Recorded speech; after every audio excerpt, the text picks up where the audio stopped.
Selamat petang, salam sejahtera. Isu hangat petang ini, pulangkan perairan Sabah, Sarawak, kata Kitingan Gesa Putrajaya. Berita sepenuhnya, Timbalan Ketua Menteri Sabah Jeffrey Kitingan menyelar Putrajaya setelah mengetahui Kerajaan Persekutuan akan terus menggunakan Akta Laut Wilayah 2012 Akta 750 ke atas Sabah dan Sarawak. Akta yang diluluskan Parlimen pada 2012 itu secara unliteral mengecilkan laut wilayah Sabah dan Sarawak dari 12 batu nautika menjadi 3 batu nautika, pengurangan 9 batu nautika atau 16,5 km.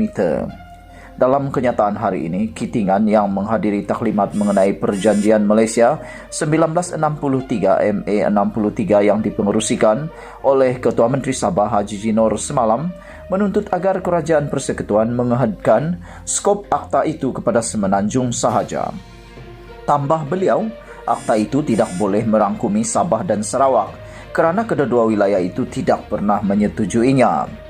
Kitingan yang juga Presiden STAR berkata, Kerajaan Sabah akan terus menentang sebarang usaha untuk menguatkuasakan undang-undang tersebut di negeri itu.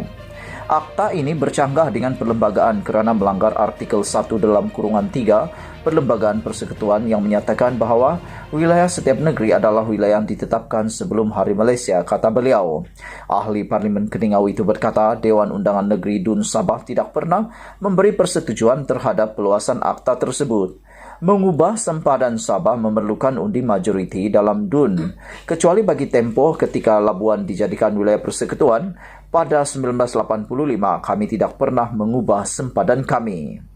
Kehilangan wilayah adalah pengalaman yang memilukan bagi mana-mana negara yang merdeka. Mengubah sempadan tanpa persetujuan kami sama sahaja menyakitkan dengan kehilangan wilayah. Percayalah rakyat akan marah, kata Kitingan.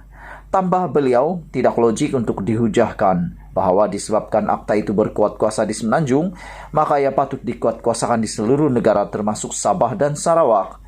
Kami adalah wilayah yang tersendiri. London tidak pergi ke Scotland dan merampas wilayah mereka dengan sesuka hati. Prinsip yang sama digunapakai untuk persekutuan ini.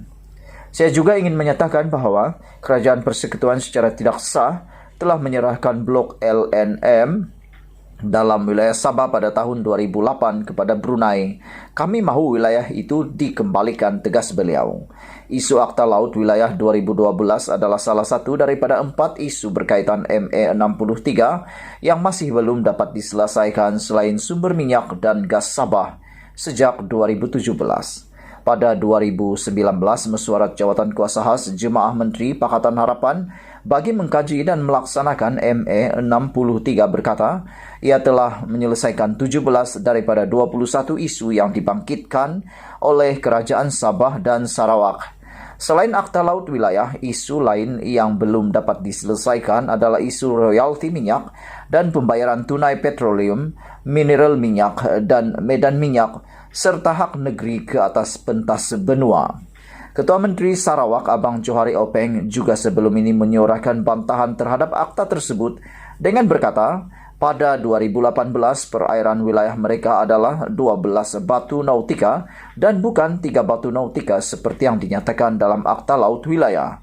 Beliau menyifatkan akta tersebut sebagai tidak sah kerana Sarawak tidak pernah bersetuju dengan pindahan sempadan perairan wilayahnya di Parlimen.